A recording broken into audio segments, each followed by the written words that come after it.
Welcome to the setup manual for the HiPod X-Line. Let's begin with the cases. We've simplified the unit into two cases, one for the tube and base and another for the accessories. The handle on these cases has been beefed up to take even more wear and tear. To begin setting up your unit, you will start with the accessory case. Find the yellow base plate with wheels inside and place it on the ground.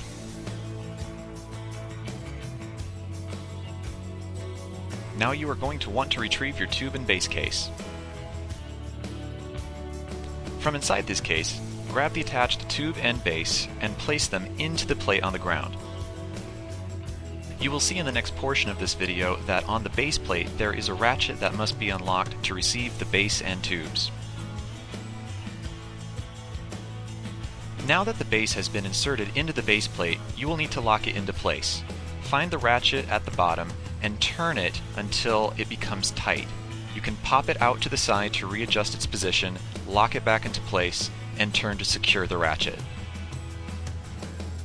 Now we will begin the leg setup. On arrival, you will find that your HiPod legs are locked into the closed position with the leg locking pin.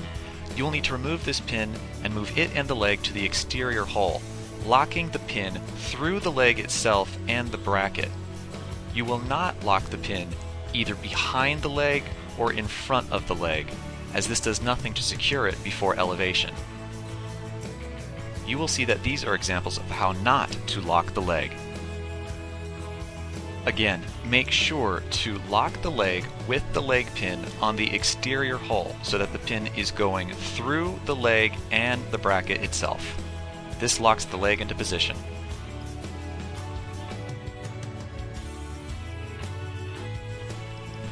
At this point in the setup, you can extend the HiPod legs to their full length.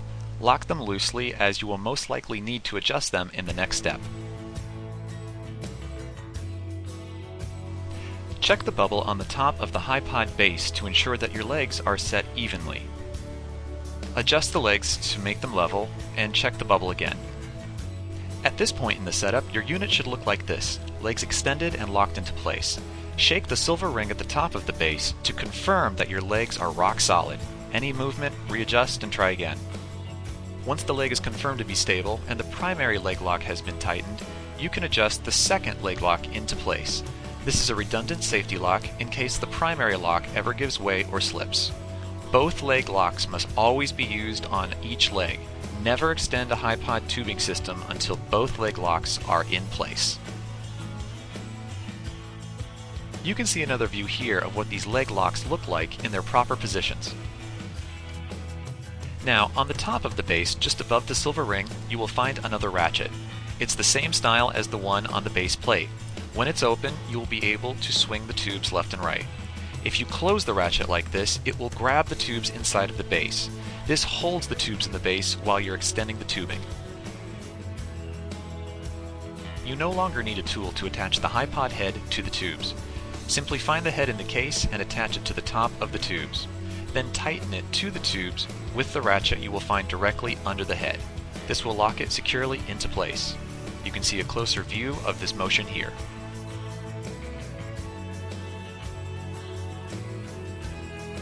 When attaching the HiPod handle, make sure to mount the handle from the reverse side of where the pins are dangling from the tubes. Attach the handle by tightening the screw until it clamps onto the poles and holds by itself. Purchase the X17 or the X23. Your monitor bracket will include an extra Y-shaped piece that acts as a sizer for the tubes so it can fit. If you have the X31, this piece will not be included. Take the monitor bracket, open it, and place it around the tubes. Once adjusted into position, twist the silver metal screw until it clamps down on the bracket, holding it to the tubes. You can see another view of this motion here.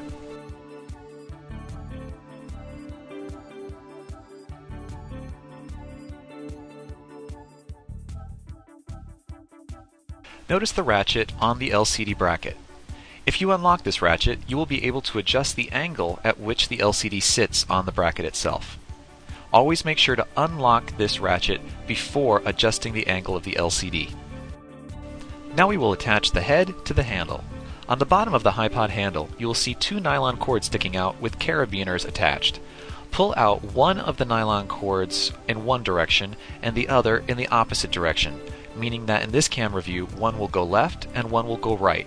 Make sure that the cords are coming out of the bottom of the handle, allowing it to rotate the head. Also, make sure that your ropes are not crisscrossed. Now, on the handle itself, you will find two large silver screws. This first one is what's called the position lock screw. This will maintain the position of the handle wherever it happens to be at the moment when tightened. If you unlock it, the handle will move again.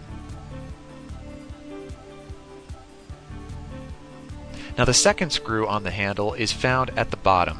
It's right in between where the two black nylon cords come out of the handle. If this screw is unlocked, you will be able to pull the cords out of the handle. If you lock that screw, you will no longer be able to pull these cords out. The purpose for this is when the unit is fully elevated, so that you have the cords locked and they will not slip while moving the handle up and down.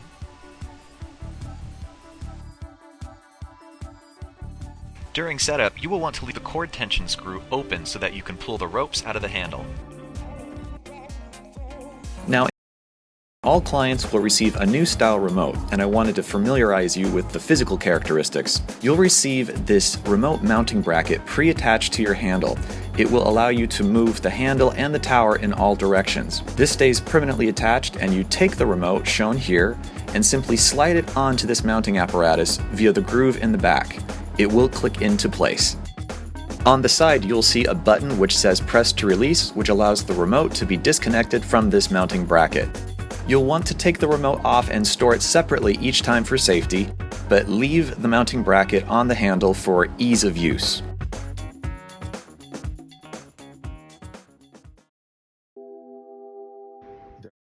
CDs for 2026 are into an insert placed into the track on the back, which will allow you to attach it to the larger LCD bracket itself. You can see how it works with the ratchet.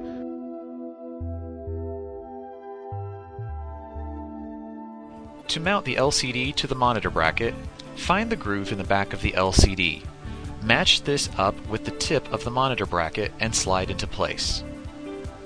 When satisfied, you can tighten the LCD to the bracket by twisting the screw in the back. Now we're going to attach power to the screen.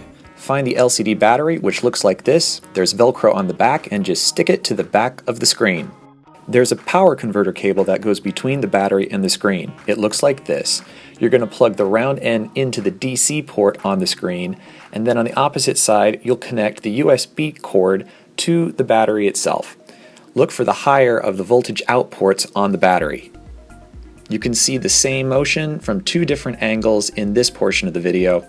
Again, this is for the screen connection, and then on the opposite side to the USB port on the battery.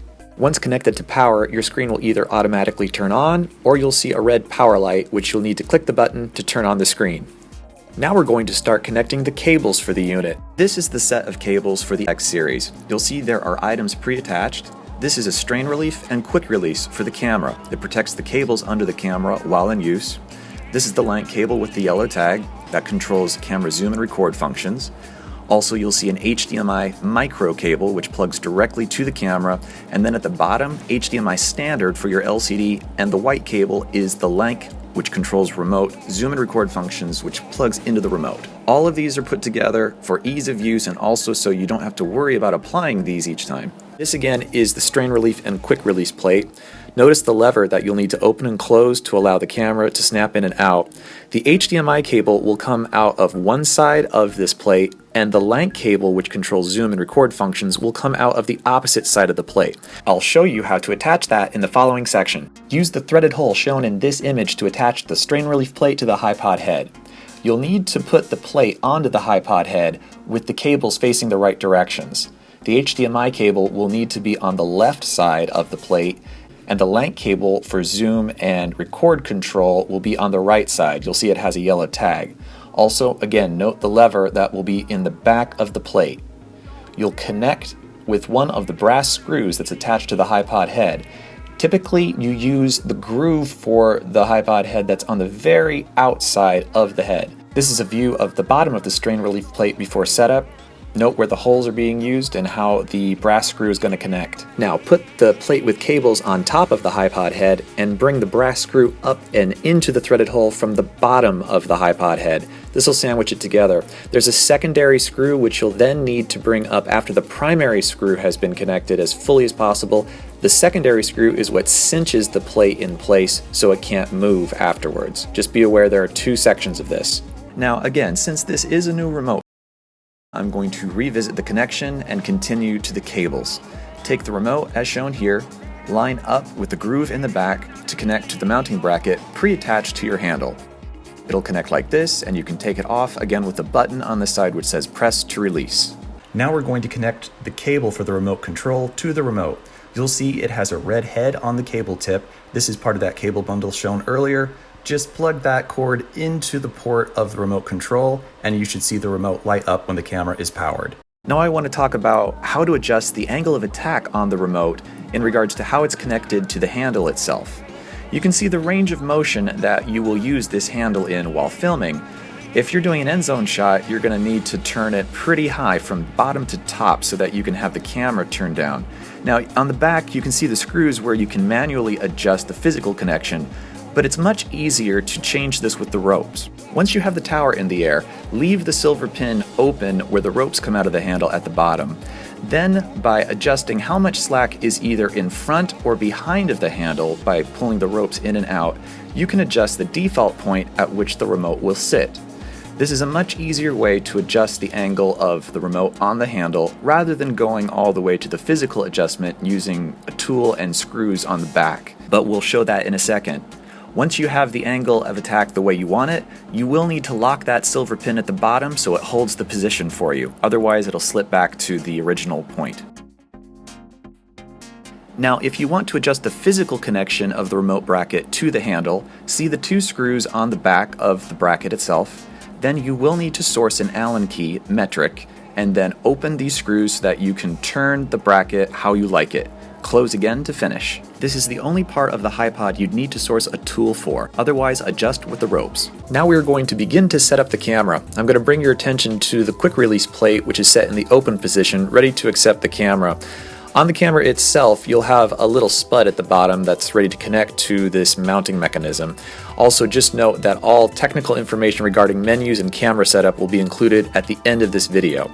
Take the camera, have the lever open on the quick release, and snap into place. This connects the two pieces together. Now when it's time to take the camera off, simply open the lever again and the camera will come out. There are two little levers on that quick release, so just make sure that they're moving together. Snap back in and we're ready to connect the cables. Open the camera's LCD window where you will access the HDMI port. You will need to leave that window open for the entire time you're filming to keep the camera on. Inside you'll see the HDMI port next to where the SD card plugs in. Take the HDMI cable and plug it into the port. Note how we've relieved the strain with the plates. On the opposite side, near where there's a USB cord in the handle strap, you'll find a little door that says multi. Plug the LANC cable into that port. It's the cord with the yellow tag attached. Here's a view of the LANC cable from the opposite side of the camera. And then from the reverse angle, here's the HDMI cable. Now on the spud where the head connected to the top of the HiPod tubes, you'll find a hook. There's also a carabiner physically attached to your cables, and take the carabiner and attach it to the hook. This acts as a secondary strain relief. There's also a piece of Velcro. Wind it around the top spud a few times to keep it clean and out of the way. There are two types of LCDs, one that only has HDMI in and another with HDMI loop-through. I'm showing the loop-through screen, which is an upgrade in this video. You'll have 3 ports, 2 for HDMI in and 1 for HDMI back out. Otherwise, you'll have 2 ports for HDMI in only with the default screen. To connect the video signal, find your standard HDMI cable and plug it into the top HDMI in for HDMI 1. Otherwise, you'll have to cycle through the screen options for HDMI 2. Now we're going to set up the camera battery. There are 2 ways to do this, and I'll explain both approaches. For the first style, we're going to attach the battery directly to the camera plate from the bottom. To do so, take the brass screw, the second one that's on the head, and there's a third in your overall case for the tower, and then sandwich the battery to the plate so that it's hanging down from the bottom.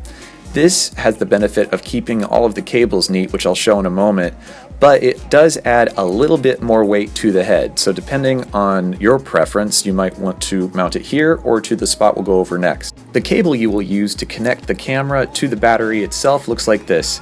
It's a female USB to a male USB adapter. Find the small USB cord coming out of the camera from the hand strap and plug the female end of the adapter into that cable. Run the cable over to the battery using the male end of the USB to connect to the battery. You may need to click the battery to activate it and turn it on so it begins to provide power. Now this next section is regarding cable management. You will have all of this extra slack with the battery adapter, and you're going to want to take that up and hold it inside of the camera's hand strap. Open up the Velcro, wind it up a few times, and then just Velcro it shut. This helps to keep the cables neat and out of the way so you won't have the cables catching at any point on the unit. More broadly, cable management is one of the most important parts of operating and owning a HiPod. Regardless of what cable system you're using, old SD cables, the current HDMIs, or something special, you need to make sure that the camera with the head on top can move in all directions without anything yanking or tugging at any point in the motion. This is critical to protecting your electronics long term. Now, the cables are naturally going to try and pull down when you elevate the camera with cables connected into the air. Without the strain reliefs we've designed, you'll cause damage on the cable tips, bending the cables eventually, or you can actually widen the port in the camera, which there is no way to fix. If you ever replace your cables, you must thread them back through the strain reliefs, whether they be for the remote or for the camera connectors. Also, how you treat the cables before and after a filming session can make all the difference. Banging them around, knocking into things, stepping on the cables needs to be avoided at all costs. Proper cable management can literally make the difference between a functional or a non-functional system on game day. Now let's move on to the second way to mount the battery for the camera. With this approach, you'll mount the battery through the hook where you put the carabiner holding the cables earlier. Again, find a brass screw, insert the screw through the hook, and then attach the battery through the adapter. You'll have a connection which looks like this. It's a little tight, but you can do it. Just make sure the battery is not interfering with the way that the cables for the head to the handle need to operate. Now, this is why this method is not my favorite. Know how many cables need to be managed when the head moves. You have another cable which is going to be moving from a different connection point between the battery and the camera. You're going to need to make sure that these cables are organized in a way where they're not going to catch at any point. There's just more to manage with this approach, and because there are more variables, it is my lesser recommended option. However, it does take the weight of the battery off the plate, and for some people that makes a big difference. So it is a preference situation, but you need to be aware of all the variables involved if using the approach where you put the battery on the tubes of the tower itself. Now, when using the rain gear, it's best to mount the battery under the camera just for maximum coverage. To mount the rain gear for the camera, you'll put the plate on which that rain gear sits directly under the strain relief plate where you mounted the camera. Just sandwich them together and then insert the brass screw to hold them on. Pull the rain gear itself over the camera and cover everything until satisfied. Then cinch the cord up on the other side so that everything is tight and covered, no rain can get in. It'll look like this when you're done.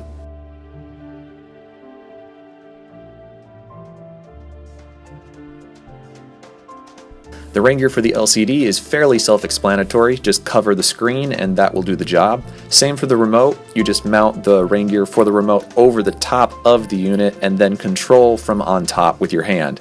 Now that the tower is set up, I'm going to go over some important things you should know about your camera. Now, if you want the camera's text and record data to show on the LCD while you're recording, follow these steps. From the default screen, hit the menu button and then select Camera Mic in the top middle. It'll bounce you into a scroll window and then look for Scene Selection. Your display will change to look like this. Then on the far right, you'll see an arrow on the bottom. Go ahead and click on that and leave your screen here. You'll see Standby, which turns into Record, and Battery Life. Each time you turn the camera on, you'll need to set this up. Now, to program your camera so it won't auto turn off after a few minutes, you'll do this. Go to Setup, and then scroll down until you see something that either says Power Save or Eco Mode, and then go ahead and click into that, and then turn Power Save or Eco Mode off. It varies based on which model you have.